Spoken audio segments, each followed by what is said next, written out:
নমস্কার বন্ধুরা, শ্বশুর বৌমা রান্নাঘর অ্যান্ড ব্লগ চ্যানেলে সকলকে স্বাগত। আজ আমি চিচিঙ্গা দিয়ে সম্পূর্ণ নতুন ধরনের একটা দুর্দান্ত স্বাদের নিরামিষ রেসিপি শেয়ার করব, যেটা নাকি ভাত, রুটি, লুচি, পরোটা সমস্ত কিছুর সাথেই কিন্তু খেতে লাগবে দুর্দান্ত। আর যারা কোনো দিনই এই চিচিঙ্গা খায় না, একবার যদি খায় বারবার কিন্তু চেয়ে খাবে। তাহলে কি করে তৈরি করব সেটাই দেখে নেওয়া যাক।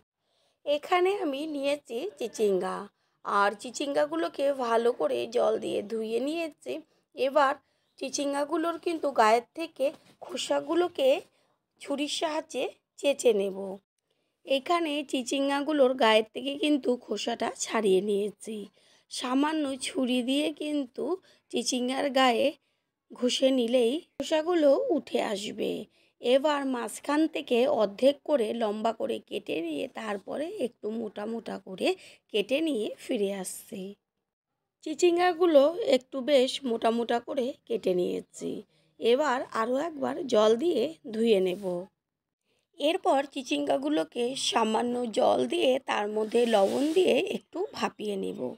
ভাপিয়ে নিলে কি হয়, চিচিঙ্গার মধ্যে কিন্তু একটা সামান্য কেমন যেন একটা গন্ধ আসে, সেটা অনেকেরই পছন্দ না, আর সেটা আর ভাপিয়ে নিলে থাকবে না। চিচিঙ্গা হালকা ভাপিয়ে নেওয়া হয়ে গেল। এবার একটি ঝাঁকির মধ্যে ঢেলে জলটাকে ছেঁকে নেব। আর কালারটাও কত সুন্দর থাকে ভাপিয়ে নিলে পরে। চিচিঙ্গার থেকে সম্পূর্ণ জলটা ঝরে গেলে এবার একটি পাত্রের মধ্যে তুলে নেব। তারপরে এর মধ্যে দিয়ে দেব 1 চা চামচ হলুদ গুঁড়ো, 1/2 চা চামচ লঙ্কার গুঁড়ো, 1 চা চামচ আদা বাটা, আর বড় চামচের 1 চা চামচ টক দই। এবার সমস্ত কিছু একসাথে ভালো করে মেখে নেব।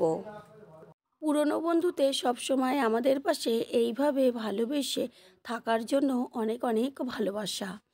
মেখে নেওয়া হয়ে গেল। এবার একটা ঢাকনা দিয়ে 10 থেকে 15 মিনিট রেখে দেবো, যেন চিচিঙ্গার মধ্যে মশলাগুলো যায়।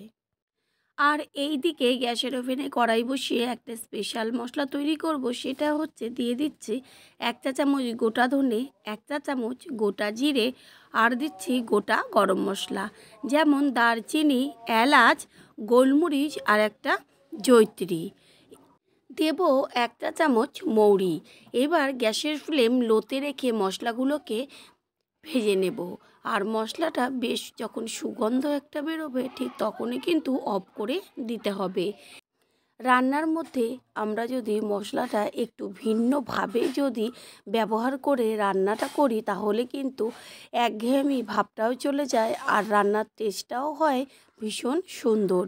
ভেজে নেওয়া হয়ে গেল। এবার প্লেটে নামিয়ে নিয়ে ঠান্ডা করে নিয়ে তারপরে গুঁড়ো করে নেব।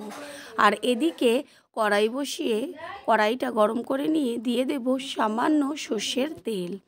তেল গরম হয়ে গেলে পরে যে চিচিঙ্গাটা মাখিয়ে রেখেছিলাম, সেটা এবার গরম তেলের মধ্যে আস্তে করে দিয়ে দেব। এই সময় কিন্তু গ্যাসের ফ্লেমটা হাই করে দেব, কারণ চিচিঙ্গাটা যখন মাখিয়ে রেখেছিলাম তখন কিন্তু সামান্য জল বেরিয়েছে, আর জলটা যেন টেনে যায় সেই কারণে গ্যাসের ফ্লেম হাই করে নেব। বেশ একটু ভাজা ভাজা করে নেব। স্বাদ হবে দুর্দান্ত। আর আমি কিন্তু ভাপানোর সময় লবণ ব্যবহার করেছি, তাই মেখে নেওয়ার সময় লবণ ব্যবহার করিনি, কারণ জল বেরোবে সেই জন্য। চিচিঙ্গা ভেজে নেওয়া হয়ে গেল। এবার কিন্তু কড়াই থেকে চিচিঙ্গাগুলোকে তুলে নেব। আর ওই কড়াইয়ের মধ্যেই দিয়ে দেব 2 চা চামচ সর্ষের তেল। তেলটা গরম হয়ে গেলে দেব এর মধ্যে 1 চা চামচ কালো জিরে। এইখানে কেউ যদি চান 5 ফোড়ন দিতে, সেটাও দিতে পারেন। গ্যাসের ফ্লেম লোতে রেখে ফোড়নটাকে 20 থেকে 25 সেকেন্ড ভেজে নেব। আর যখন সুন্দর একটা গন্ধ বেরোবে, তখন এর মধ্যে দেব চেরা কাঁচা লঙ্কা আর 1 চা চামচ আদার বাটা। তেলের মধ্যে যখন চেরা কাঁচা লঙ্কাটা দেওয়া হয়, তখন কিন্তু দারুণ একটা গন্ধ বেরোয়। ভালো করে আদা আর লঙ্কাটাকে তেলে ভেজে নেব। দেব একটা টমেটো ছোট ছোট টুকরো করে। তারপরে টমেটোটা মজে আসা পর্যন্ত কষিয়ে নিতে হবে। দেব স্বাদ অনুযায়ী লবণ, কারণ লবণ শুধুমাত্র ভাপানোর সময় কিন্তু ব্যবহার করেছি। আর দেব সামান্য 1/2 চা চামচ হলুদ গুঁড়ো। হলুদ আর লবণ টমেটোর সাথে ভালো করে নেড়েচেড়ে নিয়ে তারপরে কাঁচা গন্ধটা যাওয়া পর্যন্ত ভেজে নেব। টমেটো কিন্তু একদম মজে গেছে, ঠিক এই সময়ে দিয়ে দেব ভেজে নেওয়া চিচিঙ্গা দিয়ে টমেটোর সাথে নেড়েচেড়ে নেব আর 3 থেকে 4 মিনিট ঠিক এইভাবে ভাজতে দিতে হবে। নতুন বন্ধুদের আমাদের চ্যানেল ভিজিট করার জন্য আন্তরিক শুভেচ্ছা। আমাদের রেসিপিগুলো যদি ভালো লেগে থাকে সাবস্ক্রাইব করে দেওয়ার অনুরোধ রইল ও পাশে থাকা বেল আইকনে ক্লিক করলে পরবর্তী ভিডিওগুলো সবার আগে আপনাদের কাছে পৌঁছে যাবে। দিয়ে দেব সামান্য একটু জল আর গ্যাসের ফ্লেম এই পর্যায়ে হাই করে দেব। জল ফুটে গেছে, এবার সামান্য মিডিয়াম ফ্লেমে রেখে দেব। যেহেতু ভাজাতেই কিন্তু চিচিঙ্গা সিদ্ধ হয়ে গেছে, বেশিক্ষণ কিন্তু আর সময় লাগবে না। ঠিক এইভাবে একদিনের জন্য হলেও রান্না করে খেয়ে দেখবেন, তারপর কমেন্ট করে জানিয়ে যাবেন যে টেস্টটা কেমন হয়েছে। দেব ভেজে রেখেছিলাম যে মশলাটা, সেই মশলাটা ভালো করে গুঁড়ো করে নিয়েছি আর এবার সমস্ত কিছুর সাথে মশলাটাকে নেড়ে চেড়ে দিতে হবে। সমস্ত কিছুর ব্যালেন্সটা ঠিক রাখার জন্য দেব বড় চামচের হাফ চা চামচ চিনি দিলে পরে কিন্তু যেহেতু নিরামিষ রেসিপি টেস্ট কিন্তু হবে অসাধারণ। চিনিটা মিশিয়ে নিয়ে ঠিক এইভাবে একটু ঢেকে দেব আরও 2 থেকে 3 মিনিট। 2-3 মিনিট পরে এসে কড়াইয়ের ঢাকনাটা সরানো মাত্রই এত সুন্দর গন্ধ বেরোবে, যেটা নাকি গন্ধেই যেন খিদে পেয়ে যাবে। এবার কিন্তু গ্যাস অফ করে দেব আর একবার ভালো করে খুন্তি দিয়ে মশলাগুলোকে ভালো করে চিচিঙ্গার সাথে মিশিয়ে নিয়ে একটি পাত্রে তুলে দেব। তৈরি হয়ে গেল আজকের রেসিপি।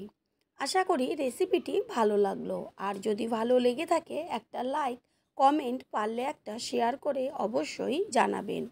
আপনাদের দেওয়া একটা লাইক ও একটা শেয়ার কিন্তু আমাদের কাছে অনেক অনেক গুরুত্বপূর্ণ। All friend, thanks for watching my video. আপনারা সকলে ভালো থাকবেন, সুস্থ থাকবেন। আবারও দেখা হবে অন্য কোনো রেসিপির এপিসোডে।